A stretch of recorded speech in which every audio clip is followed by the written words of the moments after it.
Hello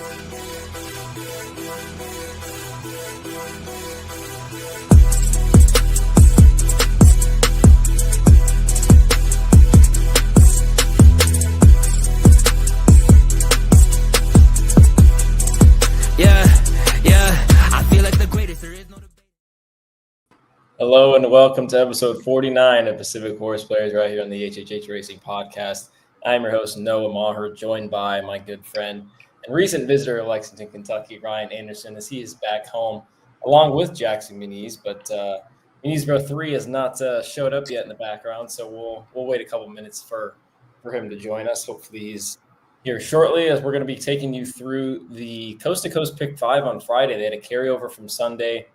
I believe it's $40,000 carryover. If Ryan, maybe you can correct that for me. I think it's like 43,000, something along those lines. But it's a good chunk of change that's going to be added to that pool, and a good sequence that we're going to be talking through. I know we got 3 races from Gulfstream and 2 from our beloved Santa Anita, so we'll be going through those real shortly. But of course, before we do that, you can listen to us on the podcast, Spotify, and Anchor. We've got our regular Power Picks tip sheet that you can sign up for on patreon.com. Down at the bottom, patreon.com/HHH Racing Podcast, $2.10 ROI all time. I believe it's over 917. I don't have that updated yet because Kyle doesn't, and I just copy it from him to make things easy. So Kyle hasn't done his work. I'm not going to do my work.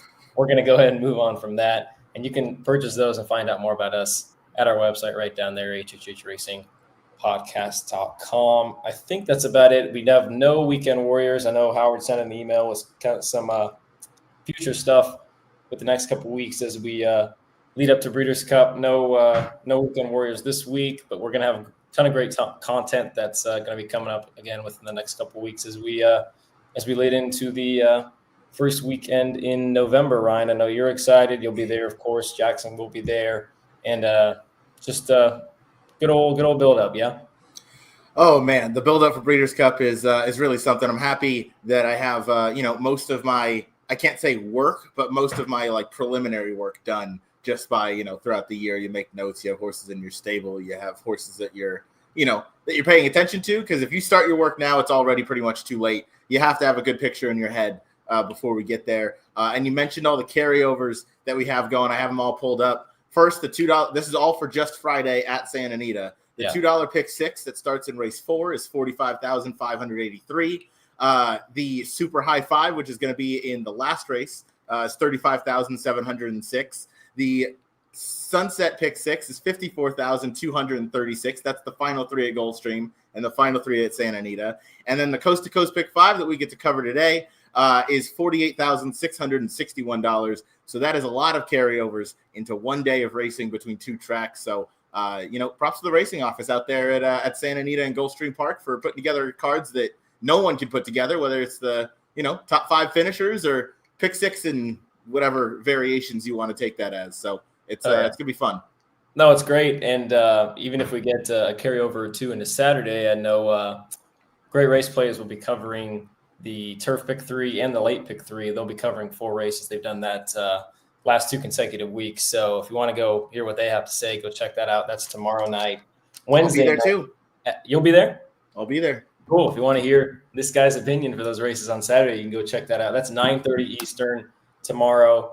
8 p.m. Eastern, I believe, is Betting and Boozing with myself, Kyle, and Pat. Kyle will actually be here. So if you're interested in how Kyle and I are going to do that, we might actually just, perk up right here and do the stuff with Pat on another screen. We'll see. We'll see. I'll have to figure out. I got to pick up Kyle from the airport tomorrow at about 11. So we'll have to figure out what we're doing for that show. That's at 8. They got Grace Way Plays at 9:30, and then Picks and Ponies 7:30 Eastern on Thursday. As we can go ahead and get into the race. But before we do that, we got a man. I'm not quite sure why he's dancing because he had a bit of a brutal weekend. That's just Jackson, how's the hangover? What are you talking about? I had a great weekend. The worst part of my weekend is waking up today and realizing I have to go back to work instead of getting to go up to the track at Keeneland. That was horrible. I hated every second of it. I was dreading it all morning long. So Well, we won't talk about the betting Keeneland this weekend. The rest of it was a blast. Though. It was a lot. We did meet the most fun person that America's Day at the Races has to offer, if you ask Chris Couples, and I think we tend to agree with that. Sorry, Jackson and I met them because Noah decided to ditch us and go home early. Who was that? Noah didn't even stay for the Anna race, I don't think. Yeah, no, he left. Well, my mom I got to spend some quality time with my mother, you know. I can't give you a pass for that. I already knew Anna was. I'll give you a pass for that one. I already knew Anna was going to lose because Jackson liked her and he didn't have a good weekend. So Yeah. Well, we're going to go ahead and move on. It can't get any worse than what happened this weekend. So we're going to get into the Coast to Coast Pick 5 as I've got that up right here. The races at Gulfstream are 6, 7, and 8. Either they are. Either two of you want to do that demonstration for me. You don't have to. You don't know what the demonstration is? Do I have to do it for you? Yeah, I have no idea what you're talking. Oh, that one. Gotcha. Anyway, race 6 is the start of the sequence at Gulfstream.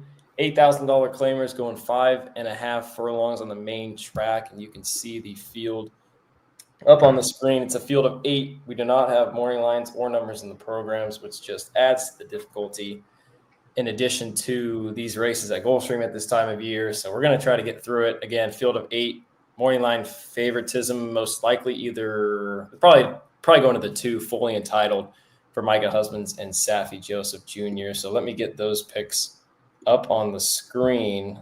And there we go. We're starting it off. I'm going 2.65. Jackson's going 2.75. And Ryan's going 6.47. So Ryan, will go with you, the odd man out. You're going with the 6 Girl Dynamite, speedy Florida bred for Jaramillo, and I believe a new acquisition for Carlos David. That's right, yeah. First off, the claim for Carlos David's always a good look for me. Amicia Jaramillo with the blinkers on, that tells me one thing. They're going to the front.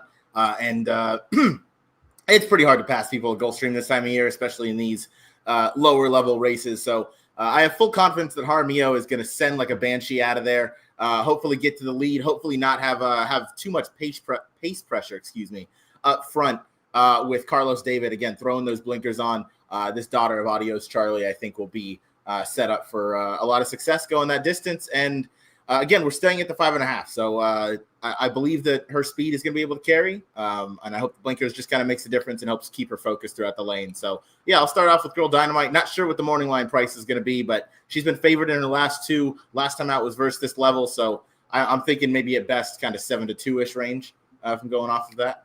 Yeah, I have to figure she'll probably be second choice, third choice. I have to imagine the 2 will be anywhere between 8 to 5 and 2 to 1 if I had to guess. But you're exactly right. I mean, if you get the lead in a bad field, I think you could be very dangerous, especially with the blinkers on. Maybe it helps her get to the front a little easier and hold these other rivals off. So basically echo the sentiments that you gave. I've got her in second for very similar reasons. We'll go to the 2 who myself and Jackson have on top, and I just passed her. She's right there. She's also adding blinkers, but this is a bit of a different style for Safi Jackson. She's going to be coming from off of it. Somebody who's probably the classiest of the field if you're going to find one. I think this is kind of where you got to start. Well, she's at least the most consistent in this race, right? Because she shows up every time. She hasn't gotten the job done yet, but in her last couple of races, she's been second at this level. She's been well clear of the rest. I thought she ran way better than Girl Dynamite did in that race 2 back, closing into that slowish pace and getting up for second. So the blinkers go on today. Theoretically, have her much closer in this spot. I guess she's horse speed. I don't really trust her too much, but she's definitely a use in this race. That seems pretty wide open. I think so too. We'll go to some others. I know you guys got the 7 somewhere in the mix, so I'll keep it with you, Jackson. I believe the 7 is this horse right here, Slew Diva, who got claimed away from Carlos David 3 starts back, ran a nice effort on the dirt last time, 2 back on the Tapeta last time, but I think you can make a case that the dirt is maybe the preferred surface for this 3-year-old filly. I'd agree with that. It does seem that way, that she's a little bit better on the dirt, and she's getting back to it today, which should help.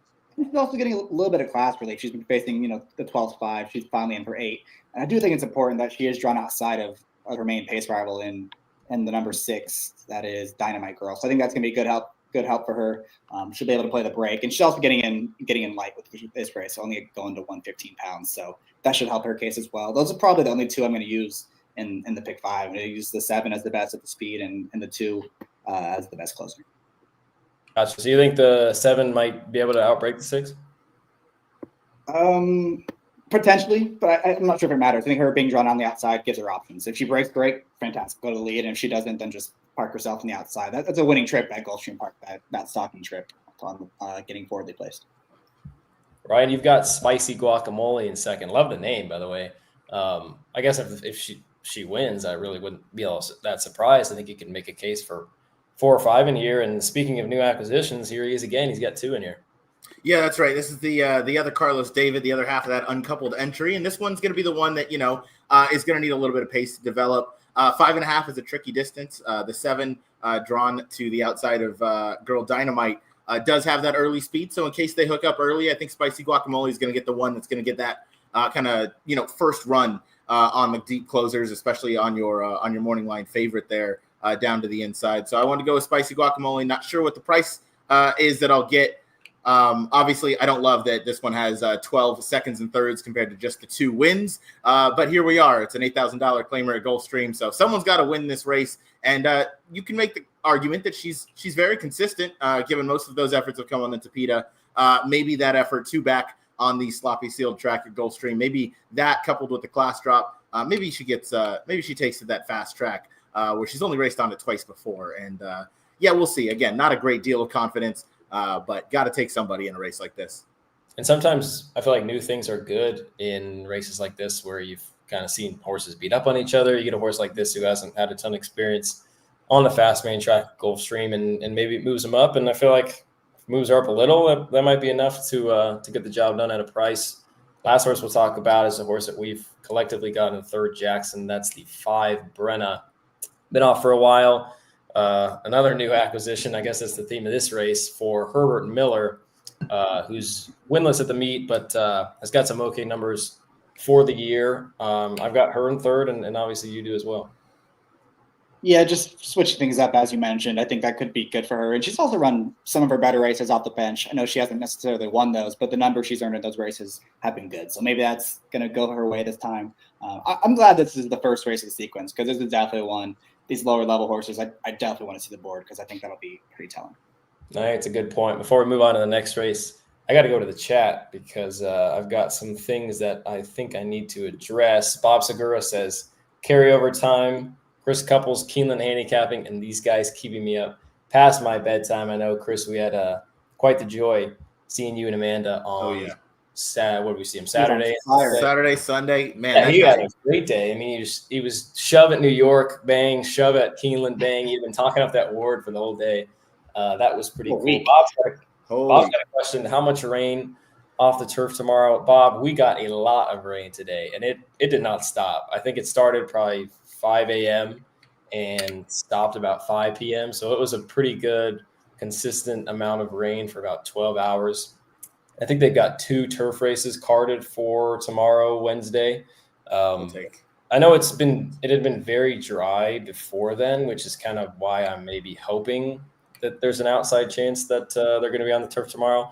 But if it comes up and I wake up and it's off the turf, I really wouldn't be surprised. So, Bob, that's pretty much what I got for you. Jim's asking if Ryan's going to be part of the Breeders' Cup package. I mean, I don't know why he wouldn't, unless Jim's just really unpleasant with your picks you've been giving out lately. I don't know why that would be.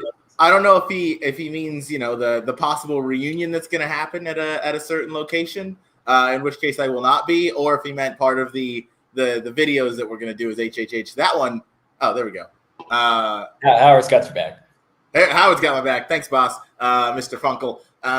We obviously saw him, and hey, we picked the right weekend to go out to Keeneland because we had weather that was hotter than San Diego. It was 77, 80 degrees, not a cloud in the sky. So I'm happy to be back in sunny San Diego. And when we're off the turf tomorrow, I'm just hoping for not a sloppy main track, honestly. We can get a fast track, I'll be good. Yeah, Jim Pilares, I know, Jackson, you had mentioned some to us before the show, and maybe we should address it. He said a friend from Gulfstream area is visiting me this weekend. Said it's been unusually rainy late September and early October, and it looks like there could be some rain on Friday. I know. There we go.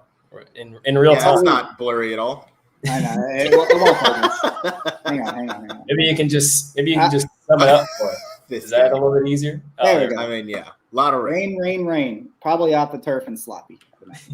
Well, Jackson did say there was going to be rain at Keeneland. There wasn't a single drop, so you never know. I'm not the mush. Look at that. Who knew? Thank God. Who knew?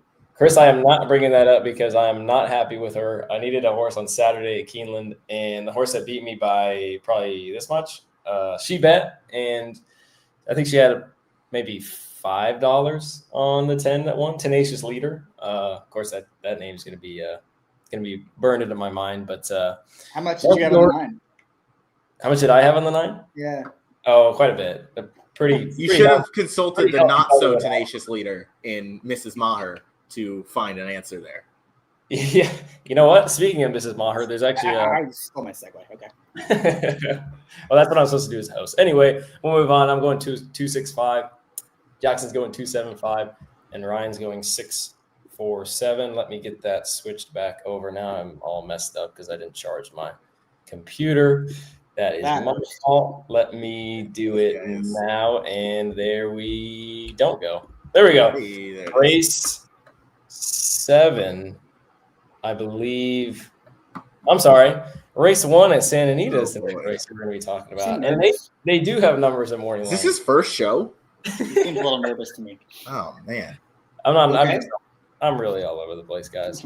Field of 6 for race 1 at Santa Anita, mile on the turf. It's a small field, but I think you can make a case for just about any of them, even the outside runner who we will talk about. Let me get the picks up on the screen for the second leg. I'm going 3-2-5. Jackson's going 3-2-1, and Ryan's going 2-3-5. So in a race that I thought was fairly difficult, we're actually very similar. We'll go to Jackson because Ryan went last time. Jackson, you got the horse that I like, Upcharge, who I've kind of always had a thing for. She's at 9-2 on the morning line for D'Amato. And your boy KK, what'd you like better? I thought she finally put it all together last time in that race at Del Mar because it didn't really set up for that race. It was not a fast pace. It really held together. She's the only horse who did any kind of running off the pace, and she won that race pretty easily, I thought, very decisively. And now she returns in a spot that also seems pretty realistic. It's not a huge field. They all look kind of similar. She might be a horse that's on the up and coming. And I wanted to put it better right back in this race, especially at 9-2. I thought that was a very fair price on her in this spot. As you're pulling up the replay, you can kind of see there's the 5 kind of fades, and no one else makes any kind of move except for your eventual winner, which is number 4. She's way in the back right there. Yeah, and I mean, look at the second quarter. I mean, they went 25 and just under 2. Just under 1, and she made a huge move from the back. I mean, nobody else thought the pace held together pretty good. She made a big wide move. Rails were out that day, which typically in rule of thumb means that it's a little easier for the pace setters. So I kind of saw everything you saw. I didn't love that there's only been one horse that came out of that race so far, and she pulled up. But hopefully the race is a little bit more live than that, because I do like her a little bit, as well as the 2 who we will mention in a second. Ryan, you've got that 2 on top, and Jackson and I have her in second. I was a little puzzled by the ride last time. I'll put it at that, but I do think Rispoli is definitely gonna fit this 4-year-old better than Mirko did last time. Yeah, I do too, and that's not necessarily anything against Mirko, but the Del Mar Turf Course, you got to make more than a couple decisions over that course. The turns are pretty tight, and you got to try and navigate a trip the best you can. Timeform had that number a little bit faster than I think the buyer came back. Obviously faced a great deal of those in the last one. I think it says it in the running line, awkward start. That's fair. But I just think it wasn't really her day. But on her day, she can be a little bit more tactical, as we saw 2 and 3 back. And I think that's what she's going to get back to when Rispoli hops in the saddle. He was aboard her for her first 2 races here in the States a while back. Didn't get any wins, but I like the way she was ridden those days, watching those replays. And that was behind horses like Sneaker, Watchtower, Tahini, who are much, much better than this field. So I think getting back to Santa Anita, where she has a nice win, going 3 back, going this mile distance, I think we can kind of get back to that form. I love the Kingmans when they come over here, and obviously we talked about Rispoli being a rider upgrade. Yeah, I agree, and I don't have anything else. Jackson, you got anything to add? I'll just add that the ride 2 back was equally as frustrating if you better that day. Yes. I don't understand why these guys make these moves on the backside just to park themselves 3 or 4 wide on the turn anyways. If you're going to make that move, go to the front. and then save all the ground. And I thought she actually ran okay after that. So I agree with everything Ryan said. If she's able to get more forwardly placed in this race, which seems like Rispoli probably will try to do, she's got a big shot. That race was Mirko de Muro trying to do his best Umberto Rispoli impression with that middle move, except he stopped the middle move. And then he just sat 4 wide. And it's puzzling. I didn't understand that at all. Jackson, you've got the morning line favorite in third. That's I'm a joker for our boy Dougie Fresh. Doesn't hurt that Hector's aboard. I thought she got a very good trip last time, which is why I'm kind of slightly against her in this spot. And there's not a ton of speed. But you've got her in third, and I think you could probably make the case that she's definitely the horse to beat. Yeah, I would agree with that. I also agree with that was a phenomenal ride last time. Go back and watch the replay. I mean, you could not ride a turf race any better than Hector did in that race. That's the issue I have with her. I don't think she can run much better than she did last time. So do you really want to take a short price on her in this race where she's going to be at least 2-1, probably even a little bit lower than that? And as you mentioned, she doesn't like to win too much. She's 2 for 19, a lot of slices. So I think I'd be trying to beat her in this spot. And I think the last one that we've got to mention, I guess I meant to have the 4. God damn, that's another host fail. Ryan, you've got the 5. I'll let you talk about that while I fix that. And that's OK Rose for my boy Ayuso Burton, who has finally cooled off. He was on fire for a long time at Del Mar, but certainly capable of winning this race. And like I said, it's wide open. You can make a case for all of them. Yeah, I mean, first, Urton is typically very hot at Del Mar. That's kind of the meat he points to, along with a lot of other trainers. He does it really well at preparing his stable for those races. And typically in the fall, he cools off a little bit. And then, kind of ramps back up once that premier meet at Santa Anita starts the day after Christmas. So I don't believe that's any reason I should be try and fade this horse. I think 2 back, that was, I don't want to say luck for winning that race, but that was just a mad dash to the finish. A number of horses could have won that approaching the wire, and OK Rose ended up getting the bob. Kiki Ride came back to just get the nose up in a next out victory where she was a very heavy favorite. So at least that flatters the form a little bit. I look back to those Santa Anita races, though, where she's run really well. She's 5 of 6 in the trifecta, and she seems to really like this course. And, she handled Del Mar fine in that race again, 2 back. That was against State Breds, went into deeper waters against Open like she's facing today. Maybe, facing Open Company now back on a turf course that I think she prefers. I think that might be the key for her. So I'll take OK Rose in a race where I don't have a super strong opinion. OK Rose. I got the 4 in third, Princess Snow, who I think has a chance. Taking Mike Smith after has a chance to. But I got her in third. When we go to the pick 5 tickets, I'm 2-3. I can't remember what you guys are. I think you might. I know one of you guys is actually the exact same 2-3. But yeah, you copied me. Thanks. Needed somebody in third, Princess Snow, most likely to get the lead. As if we've talked about, there's not a ton of speed in the race, and I feel like if Mike Smith's gonna steal a victory on the turf, it's probably on the front end, which they've kind of tried to do with this filly. I know she broke her maiden in start number 3 in that fashion. Then she was close to the pace when Mikey Smith pulled off another miracle and lightning struck when he won with her at 25-1.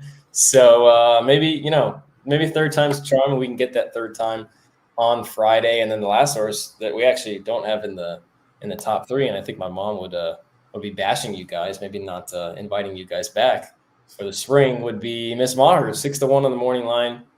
I like you can make a case that she ran the best race out of the common opponents last time. I mean, she was 50-1. She was part of a decent pace and wide and hung around. I know she might be a little slow, but I thought just based off her last race, I mean, you could give her a big look in here. And I mean, if people are going all in this race, I really don't think that's a horrible way to go. I feel like you either choose 1 or 2 or you go all. I don't think it makes a ton of sense to use either 3, 4, or 5 in here. Definitely not 5, because if you use 5, and with my luck, the one that you didn't use would be the you don't use like an upgrade.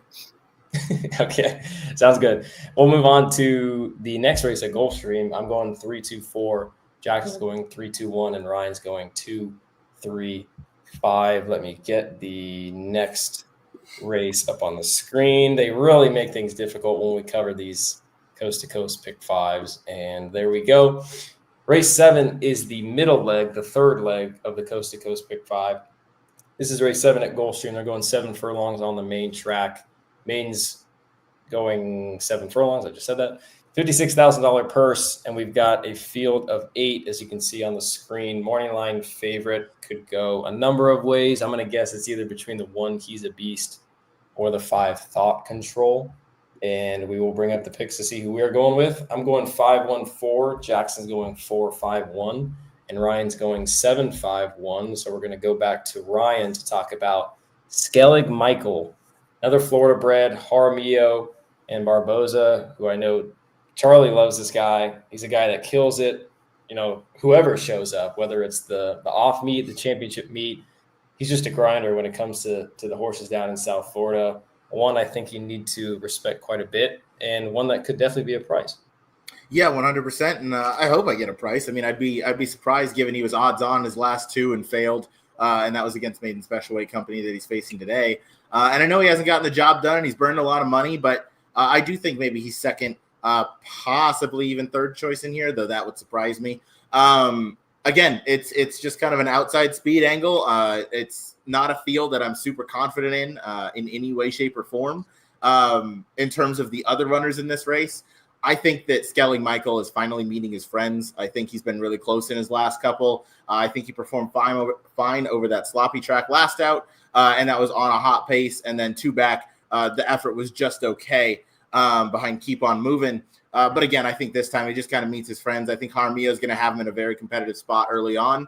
To Thought Control, who I'm sure we'll talk about in a little bit, as we all have that horse somewhere. Don't love the speed and fade, and don't love Safi first up. I prefer him kind of second off the bench there. So I thought Skellig Michael again just kind of meets his friends and should be the day on Friday. And I feel like Thought Control is probably, I don't want to say all or nothing, but it kind of seems like around the far turn you're going to kind of know what if he means business or not, because boy, he really threw in the towel.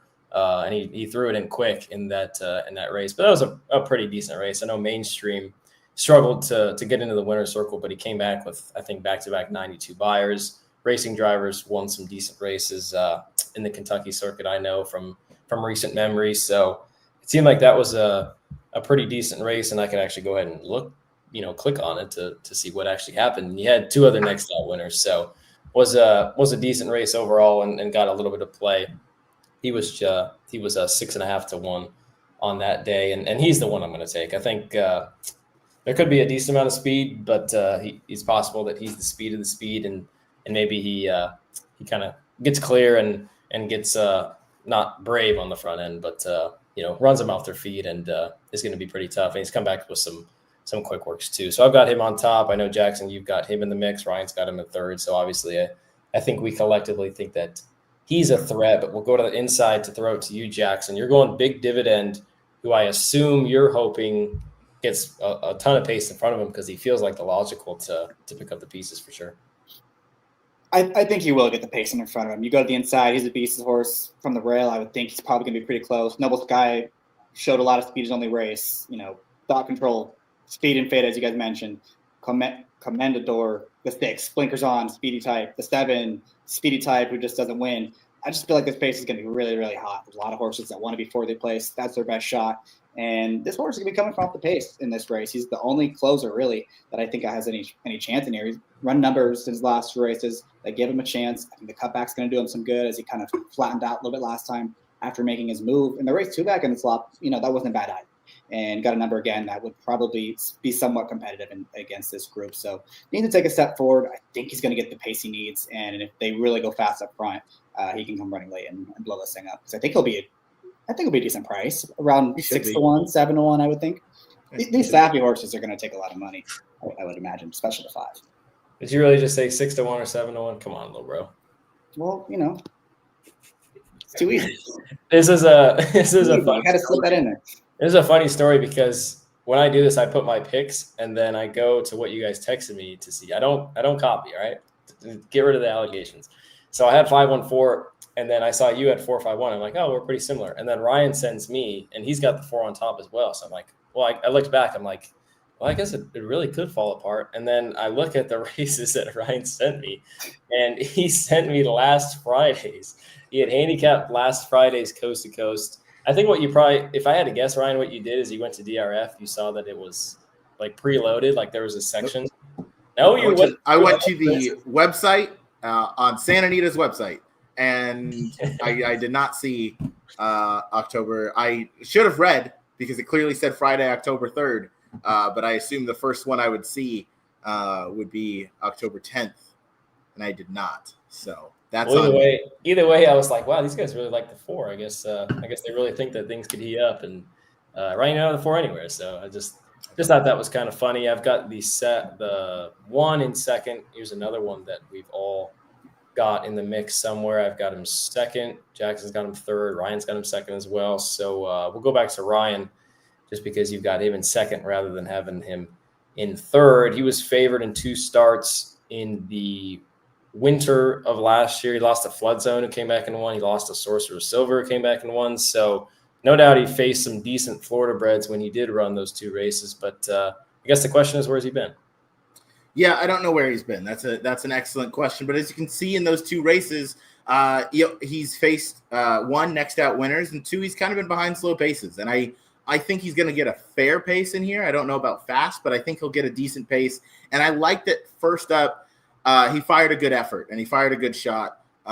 So maybe that kind of tells me that this horse maybe runs best fresh. Only 2 starts to go off of. So that's not a huge vote of confidence, but I at least have that one maybe inkling of a hint that this horse likes to fire first up. What's up, Matt? I can't wait to see Gum again. That guy's awesome. So I thought he's a beast. Maybe is going to get a bit of a better trip in here. You got Jersey Joe Bravo back in the saddle, which I like to see after missing a little bit of time. But David Fox is having a good meet down at Gulfstream this time of year. So we'll see what happens. But I'm honestly leaning pretty heavy on the 7 here in this race. Yeah, and I kind of hope, I don't know about you, Jackson, but I kind of hope that Joe Bravo takes him back. Just, being on the inside, I think he kind of lets the other ones go, and maybe he'll take back and kind of loop around him is the hope for me if he's got a shot in here. So that's what I'm thinking. We'll go ahead and move on. I'm going 5-1-4. Jackson's going 4-5-1, and Ryan's going 7-1-5. And we actually keep it here at Gulfstream because we skipped the second at Santa Anita. Go right to the next race at Gulfstream. It's race 8, starter allowance $25,000. 1 mile on the turf. Rails are way out at 52 feet, but obviously they've got that wide turf course down in Hallandale Beach. And as we mentioned before, be weary. They've got some rain coming their way if it hasn't already. I know it's come to this area for sure. We talked about it earlier. But if they do, it's not a huge deal because they've got the Tapeta, and you do have some horses in here that've got experience over both the Tapeta and the grass. Field of 10 going out for race 8, and the morning line favorite. This could go a number of ways. You can make a case that this could be one of, if not the most difficult race of the sequence. Let's see who we're going with. And we're fairly similar. I'm going 1-2-6. Jackson's going 2-5-1, and Ryan's going 2-9-10. So those 2 boys have the same top pick. I'm the odd man out. But since I'm the host, I'm not going first. Jackson, you're going first. You're going Plain Champagne. Great name. Sisterson and Vasquez. What did you like about this 4-year-old filly? Yeah, to be honest, I handicapped this race to be on the Tapeta. I'm just assuming they're going to be off the turf with all the rain that's in the forecast, and it's kind of what they usually do this time of year. So I'm assuming this race is coming off, and if it does, I like the Stores quite a bit in this spot. And I know Mikey's going to be really proud of me for this pick because he's a big Jack Sisterson fan. So I have to support Mikey, pick the Stores. Listen, if she runs back that race last year in November and in September, really, she's going to win this thing. Those numbers are just better than what she's facing in here. She didn't have a good setup that day, particularly on November the 2nd. And, that last time, that race was just a total prep looking at it. And I thought she ran okay. That race completely held together. It was against a better field. She was kind of trying to make a move late and galloped out really strongly. So I thought it was perfect prep. She set up pretty nicely for this. Now she's drawn inside. It looks like there's plenty of speed horses in this race to set it up for her. I think it's going to be all systems go for this filly second on the bench, and she'll have every chance to make some noise in the lane. Yeah, no, I think it makes some great cases, and I've got her in second for similar reasons. Ryan, I'm curious, you kind of feeling the same vibe of the 2 here? You got anything different? When in doubt, Miggy V always comes through. And yeah, I thought last time out was a very clear, just kind of start them off point, which is what Jack Sisterson did when this runner first got into the barn when previously trained by Tom Amos. They went 5.5. on the Tapeta. Last time out, again, off the bench, 5.5 on the Tapeta, just a starting point. Now stretches back out, which I think is what this horse is going to ultimately want to do.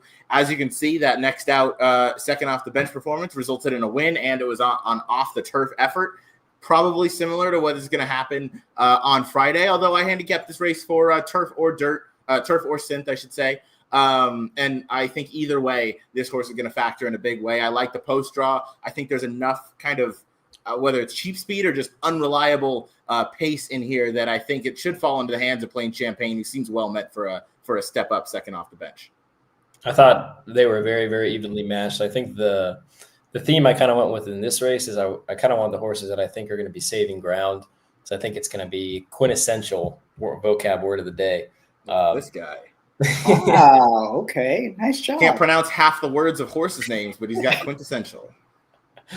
Burnaway is the one. Like you've been waiting for the perfect opportunity to use that word. Yeah, he has that like on a sticky note behind the monitor right now that he's looking at. He's got to use this at some time. What's the next one? Yeah, sorry, go. Next one, what? Next word? Next word. I don't have another one. I just pulled that out of my brain. I'm like that. Oh, this guy. I'm like that. Bob right, Noah, tell us why you like the one. I don't know if I can do that, Bob. Burnaway is the one I've got.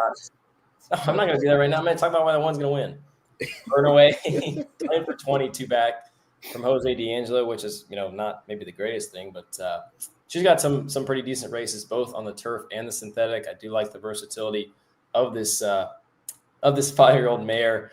She was thrown to the wolves last time. She was in that Ginger Pinch, which was actually a race that we covered on Betting and Boozing, and Kyle liked Leo Toro. That was a race that was supposed to be on the turf, got taken off, and Kyle said, you know what, I don't love the Tapeta. I'm going to, back my bet off, and Leo Toro wins at, I think she was like 4 or 5 to 1 that day. She was 7 to 2. So it was one of the little best bets that he does for Dash for the Cash on Twitter. If you haven't already seen that or checked that out, a little plug for our King Roscoe.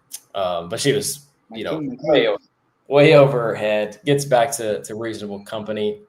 She's a little camera shy, I think. I know she's got 10 seconds, but again, they're very, very evenly matched. So I think the inside is definitely going to help her. She fits both on buyer and time form and on both surfaces.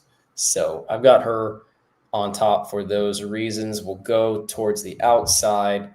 Jackson, you've got the 5, who I'm not exactly sure who that is. 1, 2, 3, 4, 5. Smart Style, I believe, is the horse that you've gotten second, or is that a co-host fail? No, yeah, you're right.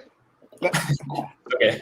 The problem is I handicapped this race. I thought this was a really tough race. I handicapped this morning, and I came back like 3 hours later, double check it, and I picked like 3 new horses. So I'm trying to remember who I ended up choosing. I think it was this horse. Yes, it was. An improving filly. Like, she's a 3-year-old who's been improving her last 3 starts, especially on the synthetic. She's improved her last 3 times on the synthetic. She's won 2 of those 3, and the one loss came where she closed into a really slow pace. And last time she finally got the pace she needs, and she won that race very decisively. I know the number didn't come back that strong, but again, she is improving. She's supposed to get the setup she needs in this race. I think she's interesting if she's able to take another step forward in here. This is definitely a class hike for her, though. She's going to have to prove she's capable of running at this level.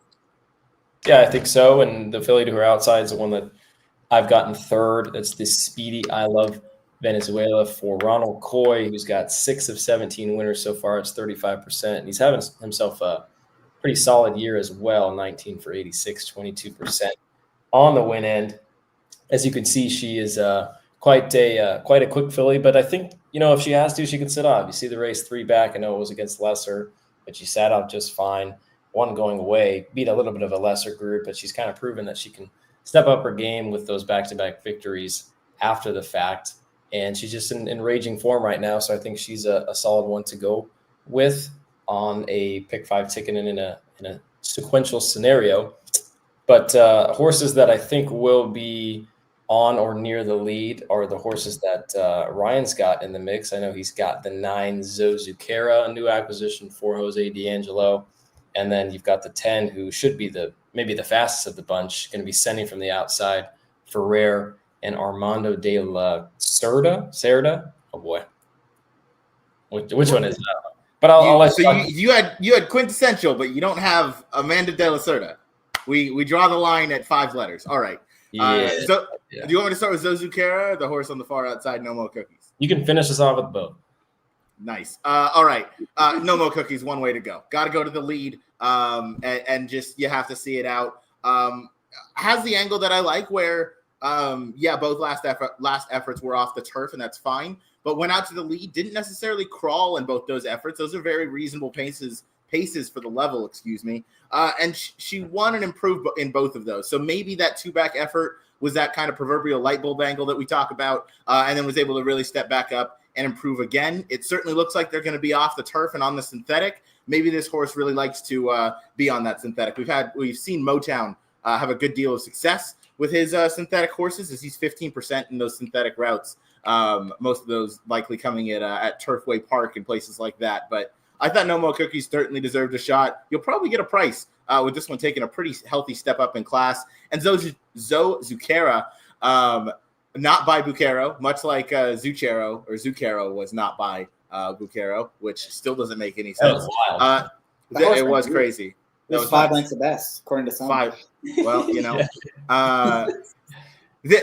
Zozukera, I like this one. First off, the claim by Jose D'Angelo, who he's very sharp down at Gulfstream, and he makes a lot of really good claims. This is another one stepping up. This is a claim and protect angle, which I always like to see. Winner of her last two. If this one stays on the turf, I think she's probably a bigger threat than if it were to come off, because we've kind of seen her off the turf angles. But then again, she seems to be rounding into some good form. And when fillies are going really well, they tend to be going really well and feeling themselves. So, I might take a few different shots in here and hope that one of these three can get home. I kind of have that deeper closer, a mid-pack, and then the horse that's going to be out front. So I kind of have all three phases of the race covered. You can't ride them. You can only pick them, is what that smart man said. Well, you could do both, but yes, I agree. Whatever. We'll move on to the last race. I'm going 1-2-6. Jackson's going 2-5-1, and Ryan's going 2-9-10. Well, I just got flamed. I tried to get you on Torpedo Anna on Sunday. I asked them, "Do you need a rider?" They were good. I don't think I quite match up to Pratt, but I appreciate that. Was an excellent comment from Matt in the chat. According to some, he got a terrible action from it too. So maybe you can. Appreciate the effort. Last race of the sequence is race 3. It's a little strange that they've got the early races on Friday, but hey, I'm not part of this first racing office, so I got no say. I like it. Claiming $25,000 claim. You guys like it? I'm not gonna lie. I like to do it quick. I hate when they do 4 races and you have to wait 4 hours for the last leg. It makes no sense. Yeah, I was gonna say, when I had originally handicapped the wrong card for this, I was so excited when I had these races. I was like, wow, these are really good. Like races 5, 6, 7 from Santa Anita, and the 2 races from Gulfstream just happened to all be like pretty competitive, good races. And then I found out I was wrong. Not to say it's not a good sequence. I was just maybe more excited for the one that I did incorrectly. Finale is race 3 at Santa Anita. Morning line favorite is the 7. Better days are coming for Rispoli and Georgie P. She's at 2-1. Second choice, just her outside.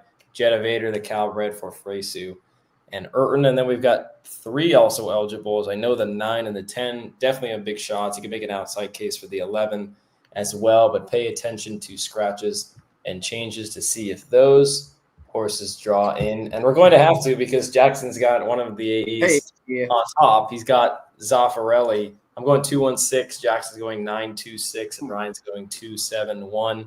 So what a better way to end it than to let Jackson talk about another AE, as he did at Churchill, who didn't draw in, and then the horse that he liked was terrible.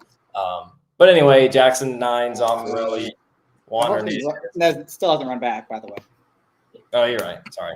Yeah, thanks. Juan Hernandez, Peter Miller, 5. Take it away. Yeah, if this gelding draws in, I think this is kind of what he wants to do. The 5 furlongs on Delmar has just always been too short for him. He's never been able to quite get there in time. The last time they tried the mile, probably a little bit too long for him. Doesn't want to go that far. I think it's 6 furlongs or the 6.5 in the chute. Today it's 6 furlongs. It's always been his best game. And if he's able to draw into this field, it's also a field that doesn't have a whole lot of pace. And he's always done his best work when he is able to get somewhat forward the plays. I think he will in this spot if he's able to draw in, because there's not much in there. So if he's able to get in this field. Sorry, I just repeated myself 6 times. In his most recent race, he ran well in that mile race. He made he's chasing a fast pace, made that middle move that you want to see, hit the lead, top of the stretch, and just got a little tired late, which is what you would expect from this gelding. I think the cutback's going to do him a lot of good, and if he's able to replicate that performance, he should have a good shot in this against this group. Is there a chance that he and Torpedo see each other in the breeding shed? Because his races right now are not anywhere close to. He's a gelding, by the way. Yeah. So no. Well, I was indicating that both are going to be soon retired, but okay. What a statement! I'm just saying that his races recently, I guess the last one was okay, but his sprint races before that, maybe it is the 5 furlongs, maybe it's Father Time. They were not good. His most recent race is right up there with anyone else in here. And that's what I just said. I mean, his last race, you can make a case that maybe he's somewhat rounding back into form and maybe not completely out of it. But I think both you and I can confidently say that he is not as good as he was last year. Would that be correct? Yeah, of course. Okay, cool. We can move on. Okay. We can move on to Agency, who I was a little cautious about this pick, Ryan, just because of the fossil that's going to be riding on Friday. But I thought his race at going 5 at Del Mar was actually better than it looks on paper. He was wide. Horse I kind of stuck up inside of him and got a little bit of a better trip, who he was kind of competing to close into that race. And that was a pretty good field, at least in comparison to what he's going to be running against on Friday. So I think there are a lot of things to like. He's one that likes the 6 furlongs a little bit more than the 5. And if Mikey, hope to God, gives him a good ride, I think he's got a big shot. Yeah, I think so too. And just to address Jim Pilares in the comments real quick, because he asked if I checked my picks from last week. I did. Keeneland Friday was a nice day for me. And if Speed Shopper won at Santa Anita, I'm not over that yet.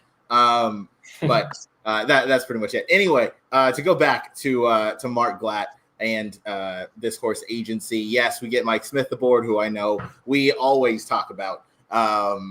Whether we love him or hate him, I think he fits this horse. He rode this horse, I believe, 2, 3, and 4 back, going 6 furlongs at Santa Anita, facing better. Mark Glatt is 8 for 37, 22% with a average payoff of a little over $9.70 when in for first time for a tag for these turf sprints.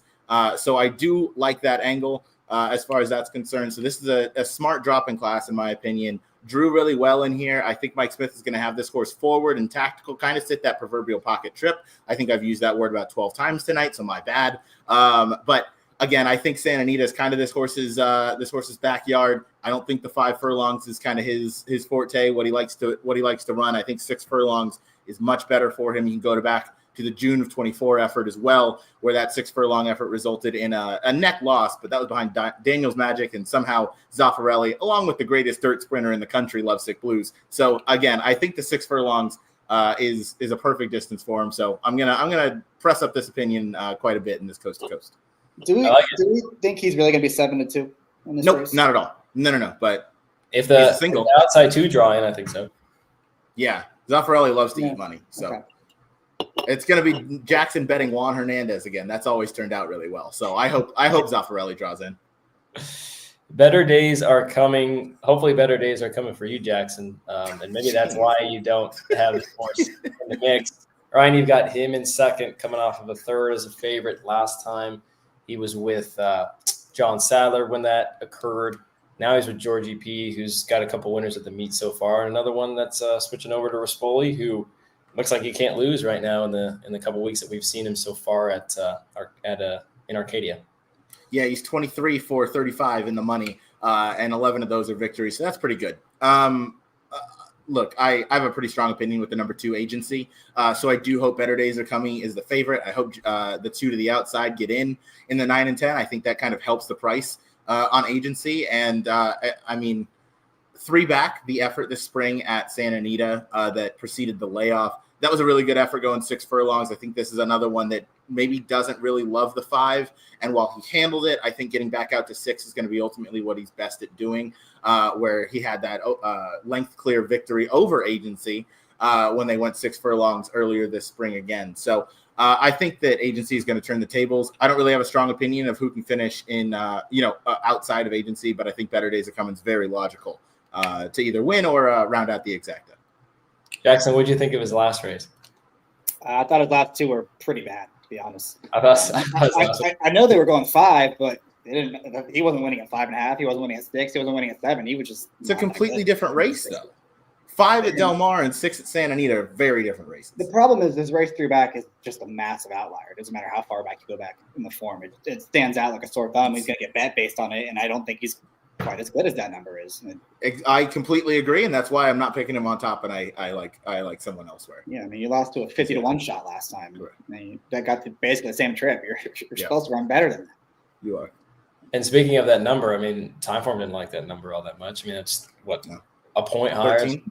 better than anything that he had run before then, but it was 20 points better on the buyer scale. So I don't know. I get weird vibes. I think I bet him last time, and I thought he was terrible. So I'm not sure I want to try to go back to the well with him. I know there was some love from Felipe, who likes Simplexity, who you've gotten third, Jackson. I've gotten third. You want to see a good trip, go back and watch this horse's race on March 23rd. I mean, if you're unfamiliar with what Barrios does on the turf and the magic that he pulls out of the rabbits that he pulls out of his hat and the magic that he shows on this turf course, I mean, go back and watch that, because that was an unbelievable trip and one, I think, Jackson, that's certainly capable of getting kind of a similar trip right behind Speed. Yeah, the concern with him is he seems to have lost that speed in his last couple of starts. He's been going a mile, and he's been kind of far out of it against low paces. But, last time it was just a 9-post. You got to make a decision. They chose to take him in the back of the pack. And then the 2-back race, not the most aggressive rider in the world, so maybe that's why he was so far out of it. Because if he goes back to that form earlier this spring, as you mentioned, I mean, all those sprints are pretty good. And it would give him a shot in this race, especially if he's able to be, a length or two off the pace. So if he's able to get that trip, and with Hector, it's a good chance he does, then he can be competitive against these. Yeah, I'm with you. And the last horse that we'll talk about is the one Commander, 6-1 on the line. Ryan, you got him in third. I've got him in second. I actually like him a decent amount in here. I've got him in the pick 5 sequence that we will talk at the pick 5 ticket that we'll talk about shortly, as my computer is getting low. Gotta hurry up here. We're in a little bit of time crunch. Ryan, what'd you like about the one? Yeah, Commander, I think makes a decent amount of sense. This is going to be the horse that I kind of key underneath in some tries, because I do think that he fits at this level. I don't know that he's going to be able to get the job done, because he's kind of been knocking around at a level, maybe 2 levels above this, but he's run very respectably, and I think he comes from off the pace, and he has a decent late kick, and I think Diego from the rail is going to have him, saving ground the entire time, and that always helps. I don't know that there's a whole lot of other talent in this race, so I think he can round out the tries, and I think his price drifts up, certainly if Zaffarelli and the number 10, whatever that horse's name is, draws into the race. Yeah, thank you. Golden Ale, if they draw into the race, I think that only helps the price you'll get on Commander. So I'm going to round out the trifectas, maybe some supers with Commander if I can. And if Golden Ale draws in, I think you have to give a big look to the one. That's all I'll say, Jackson. Nope, we're good. Okay, cool. We'll move on to, it's not best bets, it's pick 5 tickets, and let me get that up here real quick. I don't know what I'm doing. Ryan, Coast to Coast, pick 5. His sequence, or his ticket, 2, 4, 6, 7 with 2, 3, 4, 5 with 7 with 2, 9, 10 with 2. He's got 2 singles, and he's got a $48 ticket. Remember, folks, $1 base bet, so all of our tickets will be for $1. Yes, they will. And so we'll start off. First race we spoke about in the sequence. I ended up throwing in the 2 that you guys, I think, both picked on top in there in the Safi Joseph horse, just because if I have 2 singles, I can afford to spread, and even a horse that I don't necessarily love, that horse does make a lot of sense on paper. So I'll use that horse along with the 3 others that I spoke about. In the following race, Santa Anita race 1, I'll go 2, 3, 4, 5. Only one I didn't talk about was Princess Snow, but Noah, you picked that one in your top 3. I don't like I'm a Joker in that race, so there's a chance that I go 5 deep and just fade the favorite. We'll see. Who knows what I'll end up doing in there. But 2, 3, 4, 5, I think, is the most likely ticket that I'd play. Then I'm going to single the 7 at Gulfstream. That is the horse whose name is escaping me, but the 3-time starter who's finished twice in the money and hasn't quite gotten the job done yet, but I believe he meets his friends in that effort. And then we're going to follow up with the 8th at Gulfstream, where I'm going to go 2, 9, 10. I have that horse coming from off the pace, the kind of mid-pack horse, and then the horse number 10, who's going to go straight to the lead and try and take him wire to wire, as she is in good form. And we're going to end it with Agency. That's my strongest opinion of the sequence, I think, by far. So I'm just going to single that horse, and I'm going to really hope Mike Smith doesn't screw me there. So I think agency makes a lot of sense otherwise, though, and Mike Smith has given some good rides on that horse in the past. So he's got another vintage moment in him. Why are you laughing during his analysis, bro? I'm trying to listen, and Noah's laughing. That's okay. All I can say is I hope that Mikey gives him a good ride to last. I'll leave it at that. Jackson, your ticket's up on the screen. You're going 2-7 with 2-3 with 4 with 1, 2, 5, 7, 9, 10 with 2, 6, 9. That is a $72 ticket. Yeah, starting that first leg is tough. I'm like I said, I'm glad that first race is the first race sequence because I need to see the board. That could change, and that's the least confident I feel about all of those races. So I'm 2-7 for now. Best of speed and the best closer. Hoping that's enough in that first leg. And the second leg, gonna go with the two that you like, Noah: Tiara Queen and Upcharge. And again, I think I have one that's gonna be somewhat close, and another horse that's coming from out of it. Both should be prices in there, so I like that construction right there. In the third leg, I'm not going to talk about Ryan's horse. I don't know how he likes that horse, but he does. So good luck to you, Ryan. I like the 4 big dividend. I think there's going to be a lot of pace in there. There's a lot of cheap speed, lot of cheap speed. They're going to be coming back to them late. It's just a matter of can he get there or not. I think he's going to run his race, and hopefully he takes a slop again as he did 2 back and is able to upset that field.